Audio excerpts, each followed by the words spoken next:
દ્વારકાધીશ તો આજે આપણે બનાવવા જઈ રહ્યા છીએ ખીચું. તો એમાં સૌપ્રથમ એક ગ્લાસ પાણી લઈશું આપણે, 2 લીલા મરચાં, ધાણા જીરું અને બેકિંગ સોડા લીધા છે. તો આપણું પાણી ગરમ થઈ ગયું છે, એમાં નાખીશું આપણે બધું.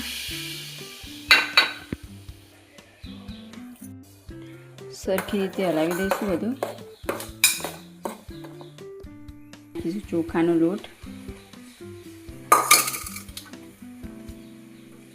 હલાવતા રહીશું. તો આવી રીતે વેલણની મદદથી હલાવતા રહીશું.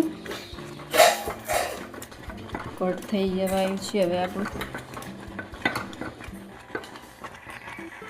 તો આપણે પાણી ગરમ કરવા મૂકી દીધું છે. એમાં હવે આપણે ફરીથી બફાવા મૂકી દઈશું આને 10 મિનિટ સુધી. તો હવે આપણે ફરીથી જોઈ લઈશું. સરસ થઈ ગયું છે. તો તમે જોઈ શકો છો કે આપણે ઉપરથી હવે થોડું મરચું નાખી દઈશું. ઉપર થોડું મીઠું નાખીશું. તેલ પણ વેળીશું આપણે. બરાબર આવી રીતે મિક્સ કરી અને પછી ખાઈશું. જો એકદમ મસ્ત થયું છે.